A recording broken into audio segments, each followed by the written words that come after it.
तिला तिच्या बाळावर गर्भसंस्कार करायचे. तर 5 अशा कुठल्या टिप्स आहेत तिने त्या फॉलो केले पाहिजे जेणेकरून ते बाळ हेल्दी आणि छान टवटवीत जन्माला येईल? कुठलीही गोष्ट जी आहे, की हे झालंच पाहिजे, हे हां, केलंच पाहिजे, हा लावायचा नाही, हे पहिली गोष्ट. कारण कुठल्याच गोष्टीचा अट्टहास नको आहे. हां, त्याच्यानंतर दुसरी गोष्ट म्हणजे जसं मी सांगितलं, की आहार हा तुम्ही खूप हां. व्यवस्थित घ्यायचा आहे. तुमचं एक्सरसाइज आहे, तुमचं हं. वॉकिंग आहे, ह्या गोष्टी पण तुम्ही व्यवस्थित करायच्या आहेत. त्यानंतर चौथी गोष्ट म्हणजे मी केलेली प्रत्येक गोष्ट ही बाळापर्यंत पोहोचतीये, हे लक्षात घ्यायचंय आणि मग मग मी तो स्ट्रेस किती कॅरी करायचा हां.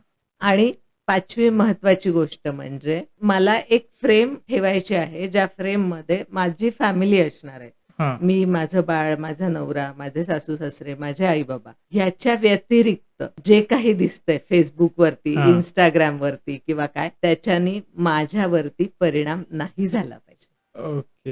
हे पण खूप महत्वाचं आहे. कारण सोशल मीडिया जो आहे, तर हा सोशल मीडिया हा किती हे खूप महत्वाचं आहे. हे कळणं मुलींना खूप गरजेचं आहे.